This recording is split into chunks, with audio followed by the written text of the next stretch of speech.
You're watching the station covering all of the DMV. This is DC News Now. Wind walloping the DMV, down trees, power lines on roads, and at least one home severely damaged. When it comes down, you just can't get over the magnitude. The gusts sending first responders all over, also prompting the Washington Monument to close. A live report tonight. We'll have an update on some of those wind gusts this evening, and we'll talk about some snow totals that keep rolling in.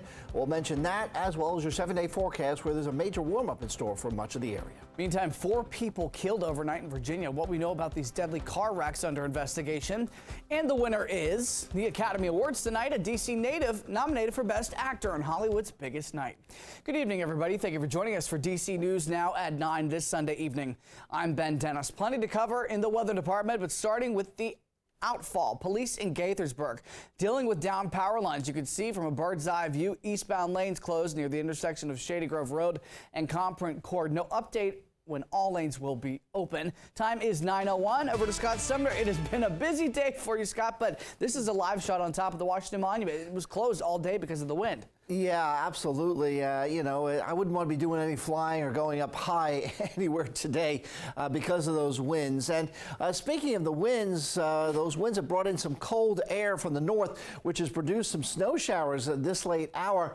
A little mix around the Frederick area, but now we're seeing that little bit of rain change over to a little bit of light snow along 340 and 15. So if you do see a couple of flurries out there, do not be surprised over the next hour or so as we widen out our view. Still seeing an influx of snow into Garrett County. We'll show you, of course, our live cameras out that way throughout the newscast. And again, this is all going to come to an end by the time we get to around 3-4 o'clock in the morning.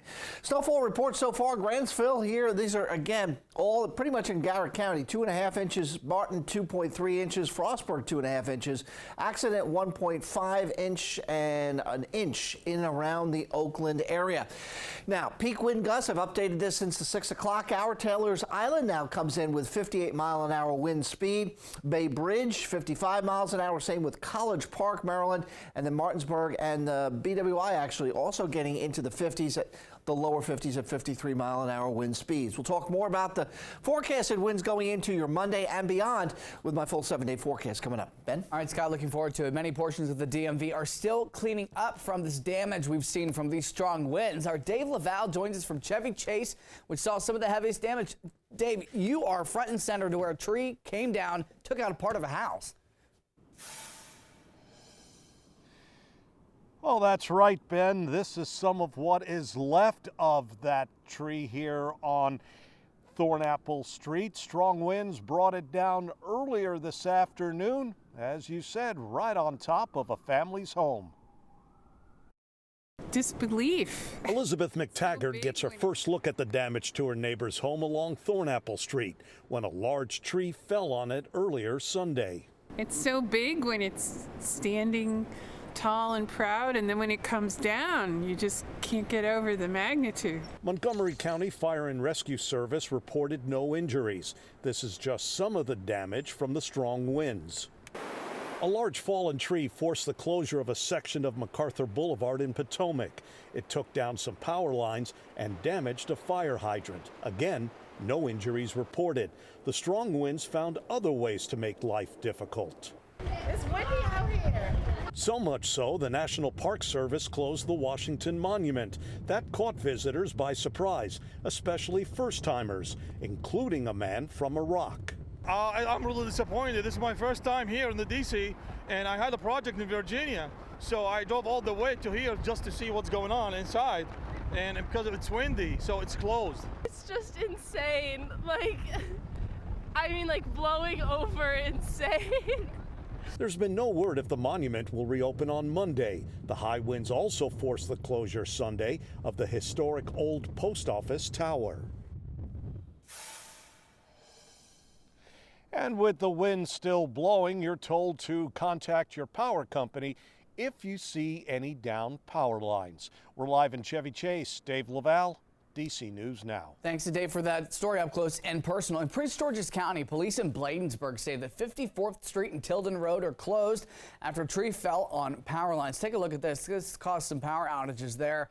Pepco is working to restore power across our region. We're tracking those power outages for you tonight. Right now, Pepco reporting just over 2,500 customers still without power. In Montgomery County, Pepco says around 1,800 customers without lights. Over in Prince George's County, around 685 customers without power. In the district, Pepco reports around 40 customers without power. Pepco estimating all electricity should be restored sometime before 5 p.m. tomorrow. They are working out in the field as we speak. Virginia State Police say that 5 people have died in a plane crash at Ingalls Field Airport. This is near Roanoke. Police have not released the names of the victims, but officials believe a small child was on board. Police also say that they think the other victims in the crash include the pilot, a first officer, other passengers. VSP says the plane fell short of the runway, went through a few trees, and then hit a hillside. They cannot confirm if the wind had any impact on the incident. The feds are investigating. Police in Fairfax County are on the scene of a barricade situation in Mosby. Officials say that a wanted man who's possibly armed is refusing to leave his home on Chestnut Avenue after he allegedly abducted and assaulted a victim. That victim has been safely removed from the house, we're told by police. Negotiators are still on scene. We'll keep you updated.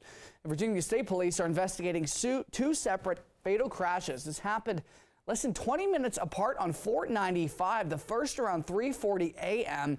on the east of near I-76 on 495. Officers said a person was changing a tire on a car when they were hit by a truck. That person died on scene. Around 3:50, police say they found a woman on I-495 nearby. According to witnesses, the woman stumbled into traffic and she was hit. That is where she died. Meantime, also in Fairfax County, police are investigating a deadly hit and run with a stolen car overnight. Officials say they spotted the stolen car around 12:15 this morning. When they tried to stop the driver, he drove off. And 15 minutes later, police found the stolen car yet again. The driver drove away before crashing into a dumpster, running away on foot. Officers then found a person who had been hit by the car in the grass nearby, taken to the hospital where he died. Anybody with information on the suspect asked to call police. And what's being called a state-of-the-art manufacturing facility for electric vehicle chargers opens in Bowie tomorrow. The 30,000 square foot production facility is owned by Blink Charging, expected to produce more than 30,000 charging units every year. Blink Charging also plans to increase environmentally friendly job opportunities in the county by creating approximately 64 positions within the first year.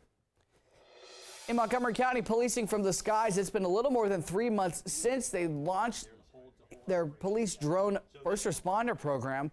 Maryland Governor Wes Moore also got the chance to tour the Drone Operations Center in Rockville earlier this week.